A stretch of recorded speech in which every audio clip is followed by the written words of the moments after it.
नमस्ते। Welcome to Learnet, India online learning platform. मैं doctor S K Sharma आपका स्वागत करता हूं लर्नेट में। और आज हम सीखेंगे लीनियर अलजेब्रा में लेक्चर नंबर 2 में अलजेब्रा ऑफ मैट्रिसेस। इसका पहला वाला आप लेक्चर देखना चाहते हैं तो लर्नेट की जो यूट्यूब पे जाकर के आप सर्च कर सकते हैं और वहां पे पहला लेक्चर देख सकते हैं। तो चलिए शुरुआत करते हैं। सबसे पहली चीज आती है एडिशन ऑफ मैट्रिसेस। तो आपको ये समझ लेना होगा कि दो मैट्रिसेस को हम बोलते हैं कंपेरेबल या टू कंपेरेबल फॉर एडिशन या कन्फॉर्मेबल फॉर एडिशन यदि उनका ऑर्डर सेम हो। तो दो मैट्रिसेस को कब ऐड कर सकते हैं आप? जब उनका ऑर्डर सेम हो। आप ऊपर देख सकते हैं कि दोनों की दोनों 2 by 2 की मैट्रिसेस हैं, तो इन्हें हम ऐड कर सकते हैं। सीधा क्या हुआ, कॉरस्पॉन्डिंग एलिमेंट ऐड हो जाएंगे। 1 में -2 ऐड हो जाएगा, आपके पास आ जाएगा -1। 2 में 3 ऐड हो जाएगा और वो हो जाएगा 5। 3 में 1 ऐड हो जाएगा, दैट विल बी 4। और 4 में 5 ऐड हो जाएगा, दैट विल बी 9। लेकिन अगर आप अलग अलग ऑर्डर की मैट्रिक्स को जोड़ना चाहें 1 2 3 4, तो ये 2 by 2 की मैट्रिक्स है। और एक मैट्रिक्स हमने आपके सामने और लिखी, सपोज ये है 2 3 4 1 5 6। तो it is meaningless, it has no meaning, it is meaningless. तो मैट्रिसेस के एडिशन के लिए आवश्यक शर्त क्या है कि मैट्रिसेस का एडिशन तभी पॉसिबल है जब दो मैट्रिसेस का ऑर्डर सेम हो, एवं जब एडिशन होगा तो कॉरस्पॉन्डिंग एलिमेंट्स आपस में ऐड होंगे। कॉरस्पॉन्डिंग एलिमेंट्स यहाँ पे हम आए, ये हम कर चुके हैं, दोनों मैट्रिसेस को हमने ऐड किया। लेकिन नीचे आप बात करें तो नीचे ये मैट्रिसेस नहीं है, ये डिटरमिनेंट है। मैट्रिसेस में आप लगाते हैं स्क्वायर ब्रैकेट और डिटरमिनेंट में आप सीधी लाइन खींचते हैं। ये डिटरमिनेंट है, वैल्यू वही है 1 2 3 4 -2 3 1 5। लेकिन डिटरमिनेंट में ऐसा नहीं होता कि 1 -2 में जुड़ के -1 बना लेगा, 2 3 में जुड़ के 5 बना लेगा, 3 1 में जुड़ जाएगा। ऐसा नहीं होता। मतलब डिटरमिनेंट को अगर आप ऐड कर रहे हैं तो आप कॉरस्पॉन्डिंग एलिमेंट को ऐड नहीं कर सकते। तो आपको क्या करना पड़ेगा, इस डिटरमिनेंट की वैल्यू फाइंड करनी पड़ेगी। पहले कितनी आएगी, 4 -6 प्लस इसकी वैल्यू फाइंड करनी पड़ेगी, कितनी आएगी, -10 -3, and that will be, this is -2 and that is -13 -15। मतलब अगर आप डिटरमिनेंट को ऐड करना चाहते हो तो आपको उन्हें एक्सपेंड करना पड़ेगा। और डिटरमिनेंट अलग अलग ऑर्डर के भी वो हो सकते हैं, ऐड हो सकते हैं। मतलब 2 by 2 का डिटरमिनेंट 3 by 3 के डिटरमिनेंट में जुड़ सकता है, लेकिन मैट्रिक्स में ऐसा नहीं होता। ये अहम बात है, आपको याद रखनी चाहिए। अब आता है मल्टीप्लीकेशन बाई स्केलर। अगर हम किसी मैट्रिक्स को स्केलर से मल्टीप्लाई करते हैं, आप देखिए मैट्रिक्स है 2 by 2 की और हमने ए से मल्टीप्लाई किया, तो मैट्रिक्स में प्रत्येक एलिमेंट में मल्टीप्लाई हो जाता है। Every element is multiplied by the same scalar. Every element is multiplied by the same scalar, is multiplied by same scalar. किसके केस में बात हो रही है, मैट्रिक्स के केस में, बाय स्केलर। लेकिन डिटरमिनेंट में ऐसा नहीं होता, वही वैल्यूज हैं। यहाँ डिटरमिनेंट में हमने मल्टीप्लाई किया के को, तो या तो ये एक कॉलम में मल्टीप्लाई होगा या एक रो में होगा। किसी भी कॉलम में किसी भी रो में कर सकते हैं, सारे एलिमेंट में मल्टीप्लाई नहीं होगा। और इस पे बेस्ड क्वेश्चंस गेट में आए हैं और बच्चों ने गलत भी किए हैं। ये बड़ी अहम बात है, बहुत महत्वपूर्ण बात है ये, कि अगर आप डिटरमिनेंट में स्केलर मल्टीप्लाई कर रहे हैं तो एक रो या कॉलम में ही होगा, लेकिन मैट्रिक्स में कर रहे हैं तो प्रत्येक एलिमेंट में मल्टीप्लाई होगा। और इसमें गेट पे क्वेश्चंस पूछे जाते हैं, ये आपको याद रखना चाहिए। इसमें गेट में क्वेश्चन पूछे जाते हैं। अगला है मल्टीप्लीकेशन ऑफ टू मैट्रिसेस। दो मैट्रिसेस को हम तब मल्टीप्लाई कर सकते हैं, जैसे पहली मैट्रिक्स का ऑर्डर कितना है, 2 by 3। दूसरे का कितना है, 3 by 2। तो दूसरी मैट्रिक्स में नंबर ऑफ कॉलम की संख्या, पहली मैट्रिक्स में नंबर ऑफ कॉलम की संख्या दूसरी मैट्रिक्स के नंबर ऑफ रो के बराबर होगी। मतलब A/B पहली मैट्रिक्स का ऑर्डर है, तो दूसरे मैट्रिक्स का ऑर्डर क्या होना चाहिए, B/C। पहली मैट्रिक्स में जो कॉलम की संख्या है वो दूसरी मैट्रिक्स में रो की संख्या हो, तो ये आप मल्टीप्लाई कर सकते हैं। तो यहाँ पे मल्टीप्लाई कर पा रहे हैं, आप देखिए। तो हम मल्टीप्लिकेशन करेंगे, मल्टीप्लाई होता कैसे है यहाँ पे, इस तरह से मल्टीप्लाई होता है, इस तरह से। मतलब पहली वाली की रो दूसरी वाले का कॉलम लेते हैं और कॉरस्पॉन्डिंग एलिमेंट का मल्टीप्लाई करते हैं। जैसे 1 का मल्टीप्लाई होगा 3 से, कितना आएगा 3। 2 का मल्टीप्लाई होगा 1 से, कितना आएगा +2, प्लस भी लगाते हैं। और 3 का मल्टीप्लाई होगा 2 से, कितना आएगा +6। 1 1 मतलब पहली रो का पहले कॉलम से मल्टीप्लाई हुआ तो 1 पर एलिमेंट आए। पहली रो का दूसरे कॉलम से होगा 1 into 1, कितना आया 1। फिर पहली रो 2 का 3 से होगा, कितना आएगा +6। फिर इस 3 का इस 4 से होगा, कितना आएगा +12। पहली रो का दूसरे कॉलम से हुआ तो 1 2 एलिमेंट आया। फिर सेकंड रो में आएंगे हम, 2 का 3 से मल्टीप्लाई 6। फिर 3 का इस 1 से मल्टीप्लाई +1। फिर 1 का 2 से मल्टीप्लाई, तो आया +2। फिर सेकंड रो का सेकंड कॉलम से होगा तो क्या आएगा 2 + 9 + 4। तो जब मल्टीप्लाई करते हैं तो पहली की रो दूसरे कॉलम ले जाते हैं, ये बन जाता है आपका 11। इधर है आपका 6 2 8 1 9 9, उधर है 12 + 6 18 19 और 11 + 15, ये हो गया आपका 2/2 की वैल्यू आ गई। मतलब जो आपका मैट्रिक्स मिला है वो 2/2 का मिला है। तो आप जो मैट्रिक्स को मल्टीप्लाई कर रहे हो वो आपको नए उसकी मिलेगी। जरूरी नहीं कि जिन मैट्रिक्स को आप मल्टीप्लाई कर रहे हो उनका जो ऑर्डर है उसी ऑर्डर की मिलेगी, वो अलग ऑर्डर की भी मिल सकती है। यहाँ मिल गई, आप देख सकते हैं 2/2 की मिल गई है। अब properties, matrix multiplication is not commutative. मतलब ऐसा नहीं है कि ए डॉट बी और बी डॉट बराबर होना चाहिए। हो जाए तो बहुत बड़ा संयोग है, बहुत बड़ा संयोग है। Generally A dot B dot A के बराबर नहीं होते। हो सकता है कई बार ये डिफाइन ही ना हो, ए डॉट बी तो डिफाइन हो लेकिन बी डॉट ए का ना हो। उदाहरण के तौर पे मैट्रिक्स ए जो है वो है आपके ऑर्डर 2/3 और मैट्रिक्स बी है बी आई जे, ये सपोज है 3/6 की। तो ए डॉट बी तो परिभाषित है, क्यों है? क्योंकि इसके नंबर ऑफ कॉलम इसके नंबर ऑफ रो के बराबर है, लेकिन बी डॉट ए तो डिफाइन ही नहीं है। तो A dot B dot A के बराबर नहीं होता है, कम्यूटेटिव लॉ का पालन नहीं करती। Matrix multiplication is associative, associative law का पालन करती है। कब? जब ये डिफाइन हो, इफ कन्फर्मेबिलिटी इज अस्यूम्ड।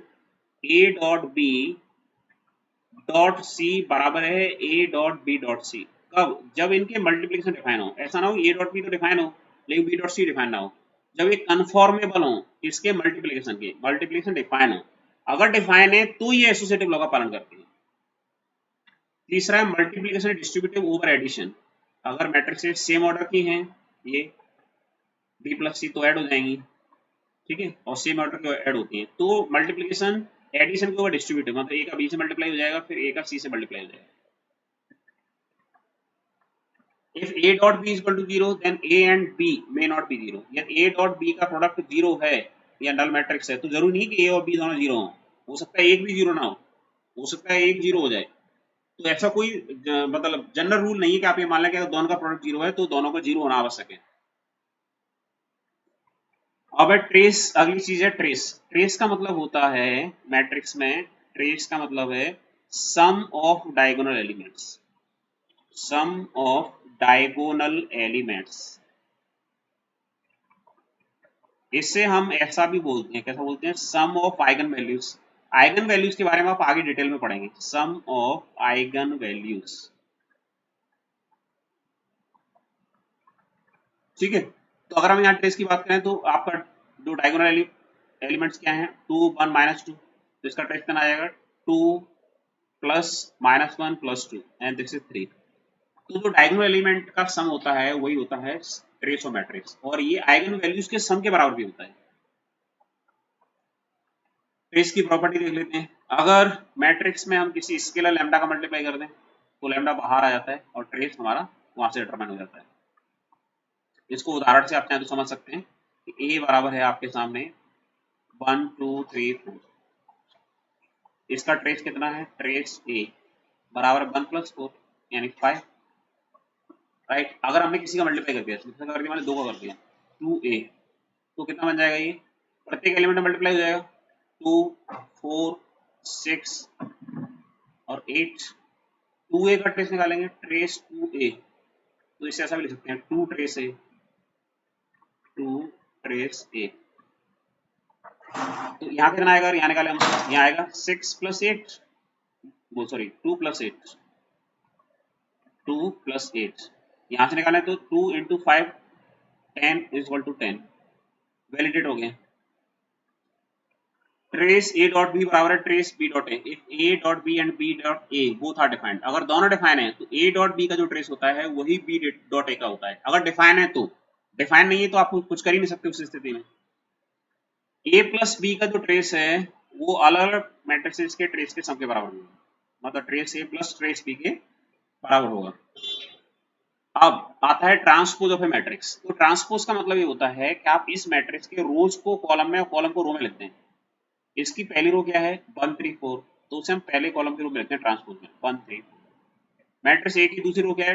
2 4 5, उसे हम क्या बना दें? कॉलम बना दें 2 4 5।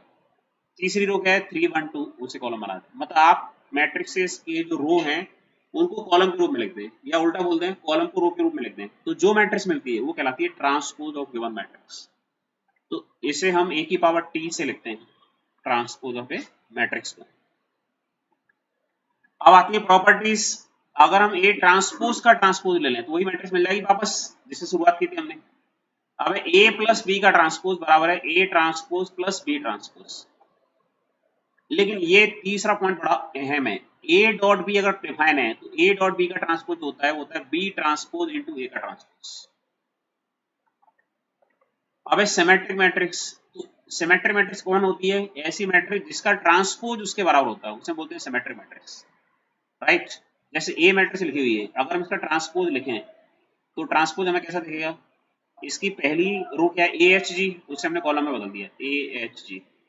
ए का पहला कॉलम, ए की सेकंड रो क्या है? एच बी एफ, उसे हमने किसमें बदल दिया? एच बी एफ को कॉलम में बदल दिया। ए की तीसरी रो क्या है? जी एफ सी, उसे हमने कॉलम में बदल दिया जी एफ सी। तो आप देखिए मैट्रिक्स वही है, A H G H B F G F C. तो ए ट्रांसपोज बराबर किसके? ए के।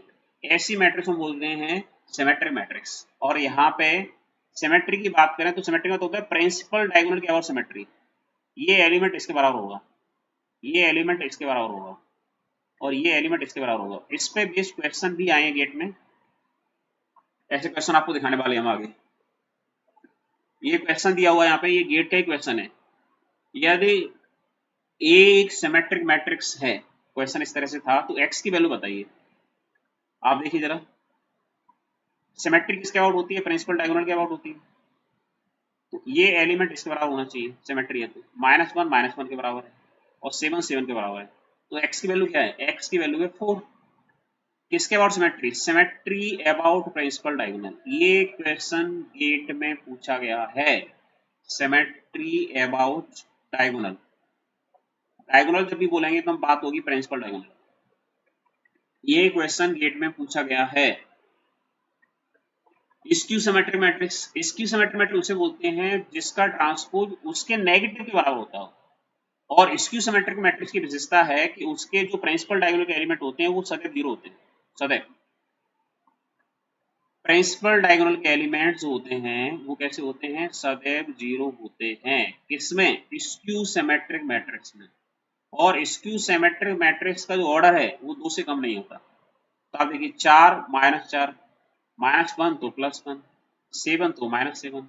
तो हम ट्रांसपोज लेंगे तो उसका नेगेटिव आ जाएगा। तो अगर कोई मैट्रिक्स अपने नेगेटिव ट्रांसपोज के बराबर होती है तो उसे बोलते हैं स्क्यू सिमेट्रिक मैट्रिक्स। अब कुछ पॉइंट है यहाँ पे। Every square matrix can be expressed, express आना चाहिए यहाँ पे, एक्सप्रेस नहीं, can be expressed as a sum of symmetric matrix and skew symmetric matrix. मतलब प्रत्येक स्क्वायर मैट्रिक्स को आप एक सिमेट्रिक मैट्रिक्स और स्क्यू सिमेट्रिक मैट्रिक्स के सम के रूप में लिख सकते हैं। ए बराबर हमेशा लिख सकते हैं हाफ ए प्लस हाफ ए। ए बराबर हम बोल सकते हैं, हमने क्या किया, हाफ ए में हाफ ए ट्रांसपोज जोड़ दिया, और हाफ ए में से हाफ ए ट्रांसपोज घटा दिया, ऐसा कर सकते हैं। तो हमने लिखा ए बराबर half A plus A transpose, इधर लिखा हमने half A minus A transpose. तो बच्चों आपको ये बात याद रखनी चाहिए कि ये मैट्रिक्स हमेशा सिमेट्रिक होगी। किसके लिए? किसी भी स्क्वायर मैट्रिक्स के लिए, चाहे ए सिमेट्रिक हो या ना हो। ए का सिमेट्रिक होना कोई जरूरी नहीं है, ए हो या ना हो, और ये हमेशा स्क्यू सिमेट्रिक होगी, ये हमेशा स्क्यू सिमेट्रिक मैट्रिक्स होगी, हमेशा ऐसा होगा। एक उदाहरण से समझ लेते हैं इसको जरा।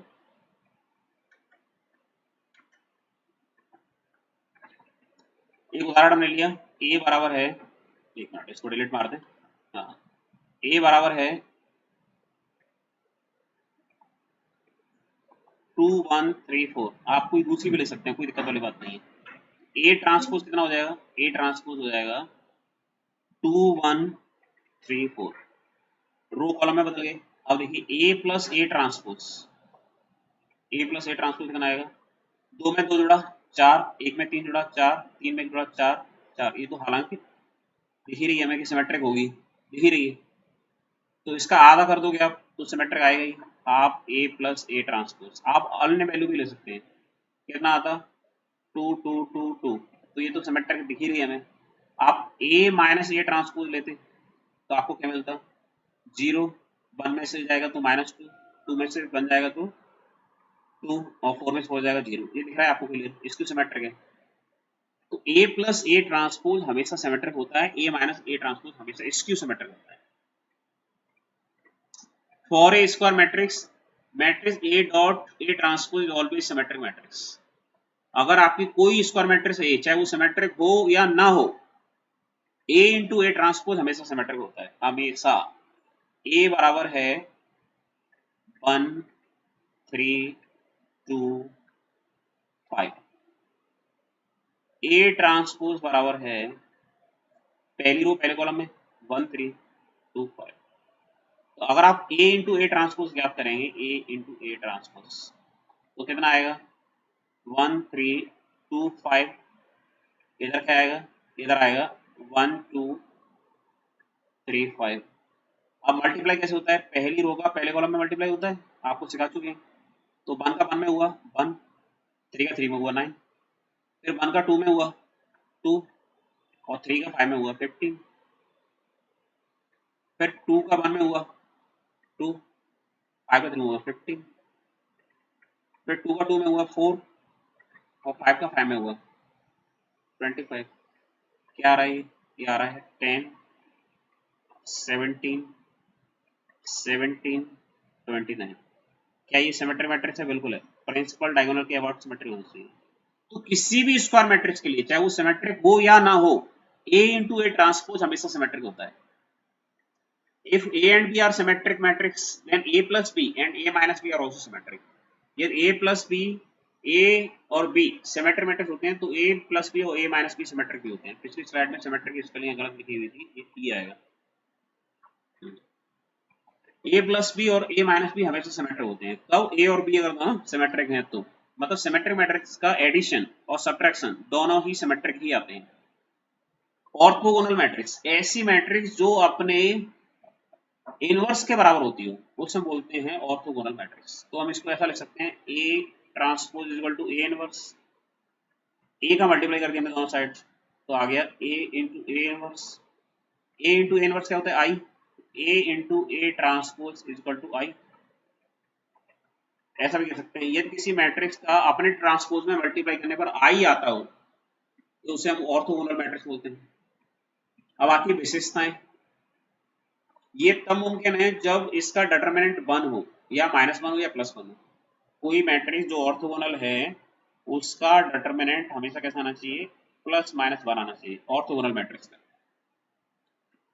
If A and B are orthogonal matrices, then A dot B and B dot A are also orthogonal. यदि A dot B, A और B ऑर्थोगोनल होती हैं, तो A dot B and B dot A भी orthogonal होती हैं। Orthogonal होने के लिए स्क्वायर मैट्रिक्स होना जरूरी है, तो A dot B और B dot A दोनों ही डिफाइन होंगे वहां पे। अब हमने गेट के क्वेश्चंस लिए यहाँ पे। गिवन एन ऑर्थोगोनल मैट्रिक्स, ये 4x4 की एक ऑर्थोगोनल मैट्रिक्स ली हुई है हमें।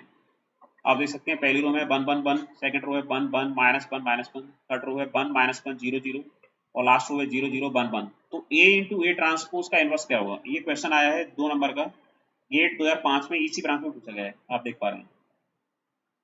तो अगर ये कैसी मैट्रिक्स है, ऑर्थोगोनल है, तो A इंटू ए ट्रांसपोज क्या होगा? आई होगा। और आई का इनवर्स क्या आएगा? आई आएगा। तो सीधी सी बात है, इसमें आइडेंटिटी मैट्रिक्स कौन सी है? कैलकुलेशन भी नहीं करना, वो कौन सी है? सी। तो ऑप्शन सी इज करेक्ट। अगर आपको ये याद है ऑर्थोगोनल मैट्रिक्स की डेफिनेशन क्या है, तो आपने सॉल्व कर दिया। याद नहीं तो बेटा बोल 0। ए इंटू ए ट्रांसपोज कितना होना चाहिए? आई। तो ऑप्शन सी हो गया, कोई कैलकुलेशन जरूरत ही नहीं है। तो गेट 2005 का ये 2 नंबर का जो क्वेश्चन है, बड़ी आसानी से सॉल्व हो गया। ये matrix is said to be singular, ये सिंगुलर लिख गया जी आना चाहिए यहाँ पे। Matrix is said to be singular if determinant A is equal to 0। Singular कब होता है? जब डिटरमिनेंट ए की वैल्यू 0 किसी मैट्रिक्स के लिए। जैसे एक मैट्रिक्स है आपका 2 6 1 3, अगर हम इसका डिटरमिनेंट ज्ञात करें, तो इसका डिटरमिनेंट कितना आएगा? 2 इंटू 3 -1 इंटू 6, दैट इज 0। इसे हम बोलते हैं सिंगुलर मैट्रिक्स। और सिंगुलर मैट्रिक्स का इनवर्स डिफाइन नहीं होता, इसे हम नॉन इन्वर्टेबल मैट्रिक्स भी बोलते हैं। नॉन इन्वर्टेबल मतलब जिसका इनवर्स ज्ञात नहीं कर सकते, नॉन इन्वर्टेबल मैट्रिक्स भी बोलते हैं सिंगुलर मैट्रिक्स। अब ये क्वेश्चन आया गेट 2004 का, मैकेन के ब्रांच में पूछा गया था 2 नंबर का। What is value of x if matrix given below is singular, यदि ये मैट्रिक्स सिंगुलर है तो x की वैल्यू क्या होगी। तो इसके लिए हमें एक्सपेंड करना पड़ेगा इसको, और किसके अबाउट एक्सपेंड करेंगे हम, इसके अबाउट, थर्ड कॉलम के अबाउट। तो expanding with respect to third column, आप कहें सर मैं तो फर्स्ट की करूंगा, अबाउट कर लो, कोई दिक्कत नहीं। With respect to third column, third column के रेस्पेक्ट में एक्सपेंड करने पर, तो हमें क्या मिल जाएगा, ये डिटरमिनेंट ले रहे हैं क्योंकि हम 8 4 12 x 0 6 0 2 0, तो पहला एलिमेंट क्या है इसका 0, तो 0 इंटू कुछ भी है वो चला जाएगा, फिर -2, जब -2 को लेंगे तो -2 किसमें है, सेकंड रो में, सेकंड रो को ढक लेंगे और थर्ड कॉलम में इसको ढक लेंगे, क्या आएगा 8x into 12 into 6, 8 into 6 48, 12x, फिर लास्ट एलिमेंट भी है 0, और ये सिंगुलर है तो ये 0 आना चाहिए इसका डिटरमिनेंट, तो ये कितना आ गया -2 और 48 -12x, आपको मालूम है 12x को 48 के बराबर होना है, मतलब x को 4 के बराबर होना है, सीधी बात ये, x की वैल्यू है 4, तो option A is correct. We will meet in next class. Learn करना है तो लर्न नेट पे आइए।